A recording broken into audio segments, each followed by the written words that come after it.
بسم الله الرحمن الرحیم. الحمد لله و کفى و سلام علی عباده الذین اصطفى. اما بعد، بینندگان عزیز و ارجمند شبکه جهانی شارجه، السلام علیکم و رحمت الله و برکاته. با برنامه حقیقت جن در خدمت شما حضور هستم. در برنامه گذشته در مورد تسخیر جن برای حضرت سلیمان اشاره کردیم و گفتیم که حضرت سلیمان از خداوند خواست و درخواست این بود که ای پروردگار، ملکی به من عطا کن که رب یا و حبلی ملکن لا ینبغی لاحد من بعدی. ملکی را به من عطا کن که بعد از من هیچ کس مانند اون ملک نداشته باشه. و این دعوت و این دعایی که حضرت سلیمان کردن، و حبلی ملکن لا ینبغی لاحد من بعدی، به من ملکی عطا کن ای پروردگار که شایسته هیچ احدی بعد از من نباشه. و وقتی که پیامبر صلی الله علیه وسلم مشغول عبادت بودند و این دعایی که حضرت سلیمان کرد باعث شد که پیامبر صلی الله علیه وسلم اون شیطانی که خواسته بود با شعله از آتش رسول الله را بیازارد و اذیت بکنه و بندازه تو صورت رسول الله صلی الله علیه وسلم، باعث شد که رسول الله صلی الله علیه وسلم از بستن اون جنی به حالا ستون مسجد باز بداره. در صحیح مسلم از ابو دردا روایت شده که قام رسول الله صلی الله علیه وسلم فسمعناه یقول اعوذ بالله منك ثم قال العنك بلعنة الله ثلاثا و بسط یده كأنه یتناول شیئا. میگه رسول الله صلی الله علیه وسلم نماز میخوندن، ایستاده بودن نماز میخوندن و ما شنیدیم که پیامبر صلی الله علیه و سلم فرمودن اعوذ بالله منک، به خداوند از تو پناه میبرم. اعوذ بالله یعنی به خداوند پناه میبرم از تو، از شر تو. ثم قال، سپس فرمودن العنک بلعنة الله ثلاثا، تو رو لعنت میکنم به لعنت الهی 3 بار. و بسط یده، دست مبارکشون دراز کردن و انگار چیزی رو گرفتند. فلما فرغ من الصلاة قلنا، وقتی که رسول الله صلی الله علیه و سلم از نمازش فارغ شد و نمازش رو به پایان بردند، ما به رسول الله گفتیم که ای رسول خدا، لقد سمعناک تقول فی الصلاة شیئا لم نسمعک تقوله قبل ذلك. ما در نماز شنیدیم که تو چیزی میگفتی که هرگز از تو این سخن رو نشنیده بودیم در نماز. و دیدیم که دست تو دراز کردی و انگار چیزی داشتی میگرفتی. رسول الله صلی الله علیه و سلم فرمودن ان عدو الله ابلیس، به درستی که دشمن خدا ابلیس جاء بشهاب من نار، شعله از آتش رو آورد، لیجعله فی وجهی، که تو صورت من بندازه. فقلت اعوذ بالله منک 3 مرات، 3 بار گفتم که به خداوند پناه میبرم از شر تو. سپس گفتم العنک بلعنة الله التام، لعنت میکنم تو را به لعنت کامل خداوند و تام خداوند. فلم یستأخر 3 مرات، 3 بار اینو گفتم و هی می اومد. ثم اردت اخذه، خواستم که اونو بگیرم و والله لولا دعوة اخینا سلیمان لاصبح موثقا یلعب به ولدان اهل المدینه.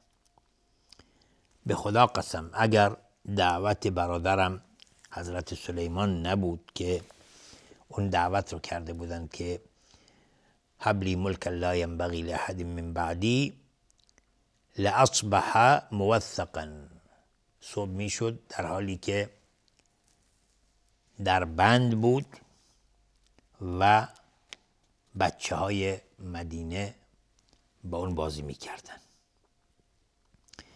و این امر چندین بار تکرار شد بر رسول الله صلی الله علیه و سلم، برای رسول الله صلی الله علیه و سلم، یعنی بیشتر از یک بار تکرار شد این امر.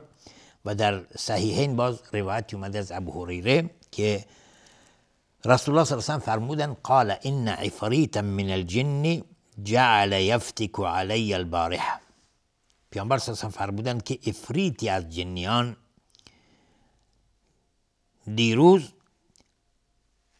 خواست مرا اذیت بکنه، آزار بده، لیقطع علی الصلاة، که نماز مرا خراب بکنه و بشکنه. و ان الله امکننی منه، و خداوند به من این توفیق داد که بر او چیره بشم. فذعته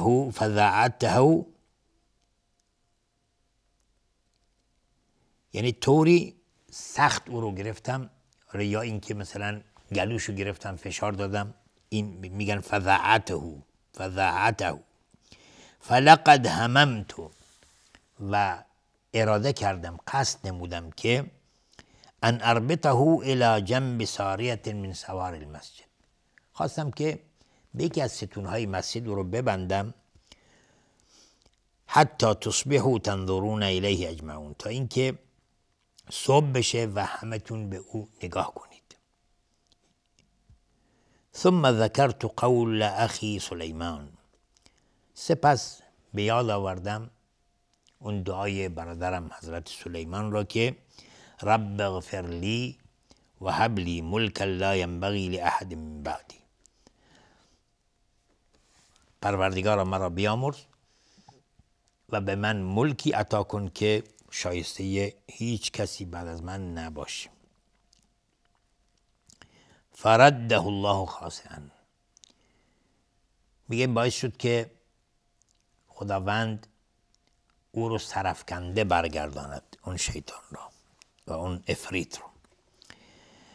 پس افاریت و جنیان دائما در تحرک هستند، در حرکت هستند و در فکر اذیت و آزار مسلمانان هستند. هر کس مؤمنتر و مخلصتر باشه، شیطان بیشتر در پی فریفتن او و فریب دادن اوست. پس ما باید دقت کنیم و خود را مسلح کنیم به سلاح ایمان، سلاح تقوا، و با ایمان و تقوا با شیاطین مبارزه بکنیم تا اینکه بر آنها بتونیم چیره بشیم. چون نفس بشری ان النفس لاماره بالسوء، نفس هر انسانی انسان رو به کارهای بد وامی دارد و این نفس وقتی ما میگیم به کارهای بد وامی داره انسان رو، همون قرین جنی که بر انسان گماشته شده، همون قرین تو رو وسوسه میکنه، وسوست میکنه که کارهای بد و کارهای خلاف رو انجام بدی. پس ما باید مواظب حرکات قرین خود از جن باشیم و با ایمان و اتکال بر خداوند بتونیم با اونها مبارزه کنیم و پایداری کنیم و بتونیم بر اونها چیره بشیم. پس با توکل بر خداوند و با خواندن اذکار و اورادی که از رسول الله صلی الله علیه و آله وارد شده، ما میتونیم جلو این همه دسیسه های اونها و این همه وسوسه هایی که بر ما میکنند میتونیم جلوگیر اونها باشیم و در مقابل وسوسه های اونها استقامت بکنیم با ایمان و اتکال بر خداوند و خواندن اذکار صبحگاه و شامگاه که خیلی مهمه. و یکی از راههایی که ما میتونیم با اونها مبارزه بکنیم اذکار صبحگاه و شامگاه است که به وسیله این اذکار ما میتونیم خودمون رو تحسین بکنیم، خودمون رو به قولن بیمه بکنیم. و هرگز فراموش نکنید اذکار صبحگاه و شامگاه. اذکار صبحگاه و شامگاه یعنی طول عمرت، نه اینکه انسان 1 ماه یا 1 هفته یا 1 سال یا 2 سال یا 10 سال اذکار رو بخونه بعد رها بکنه. نه، اذکار بگم که از نان شب واجب تره. یعنی چنان که شما هرگز خوردن رو فراموش نمی کنی، باید اذکار هم هرگز فراموش نکنی. چون خوراک و اون غذایی که شما میخورید برای تقویت بدنت و برای استقامت بدنت و برای اینکه بتونی طاعت و عبادت رو به نحو احسن انجام بدی، اذکار هم همین گونه هست. روح شما به این اذکار نیاز داره تا اینکه از نظر روحی روانی شما تقویت بشید.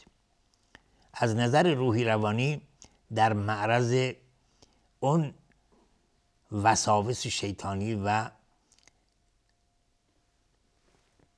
مشکلاتی که برای انسان درست میکنه خودت رو محفوظ بداری.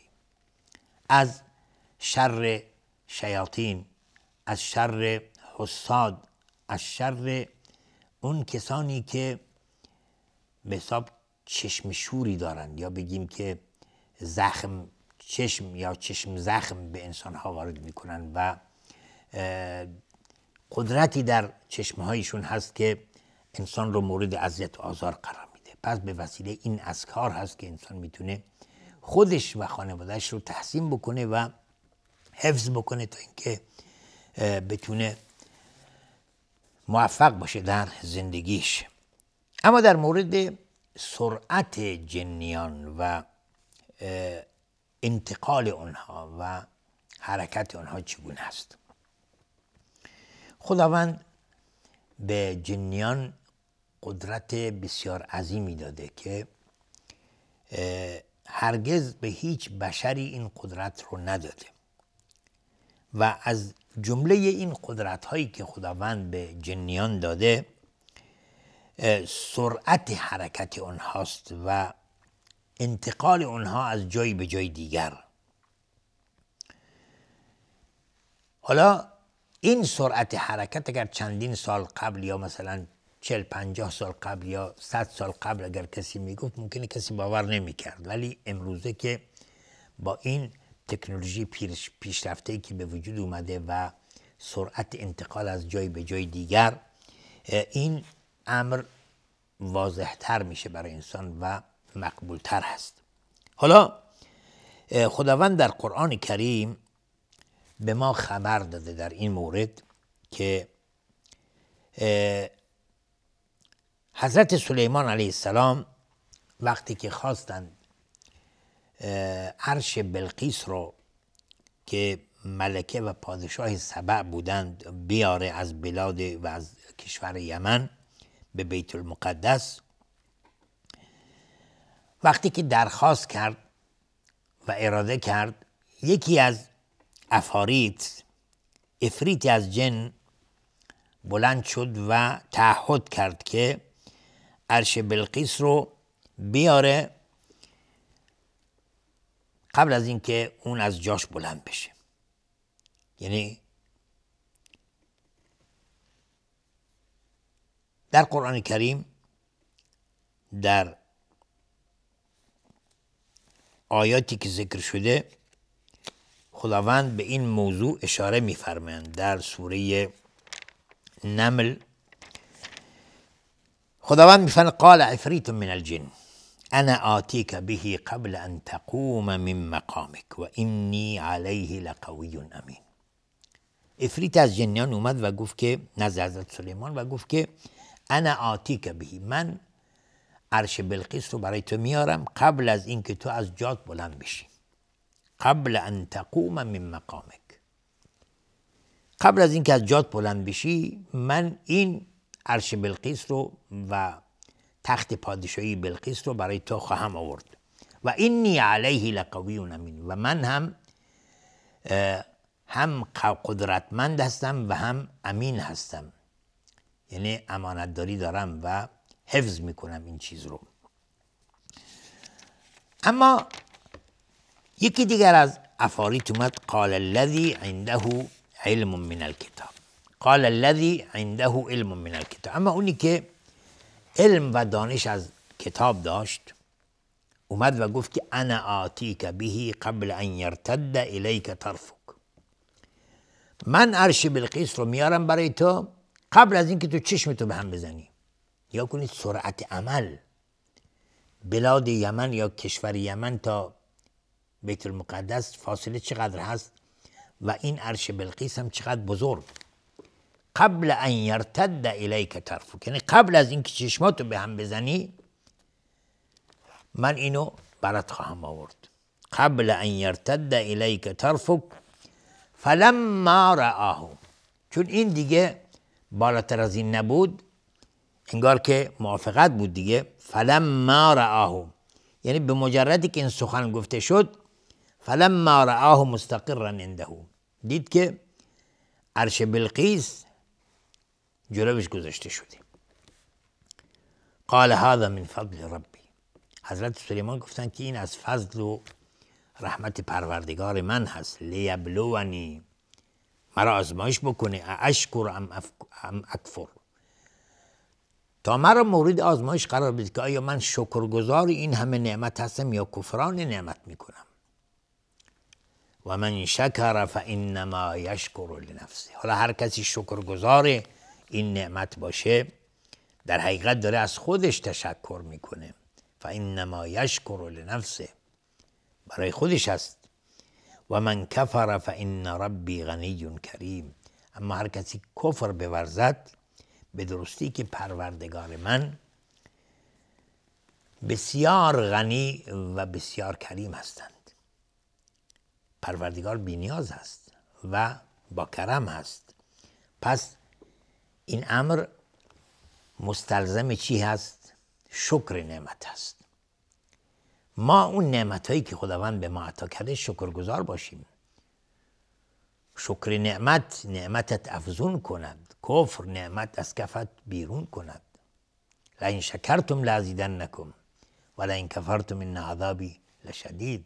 اگر شکرگزار باشید خداوند به شما بیشتر خواهد داد، اما اگر کفران نعمت بکنید عذاب الهی بسیار دردناک است. انشاءالله که خداوند به همه ما توفیق بده که بندگانی شکرگزار و بندگانی باشیم که این همه نعمت الهی رو شکر بگذاریم و قدر بدانیم. تا دیداری دیگر و برنامه دیگر همه شما رو به خداوند بزرگ میسپارم. آخر دعوانا ان الحمدلله رب العالمین و السلام علیکم و رحمت الله و برکاته.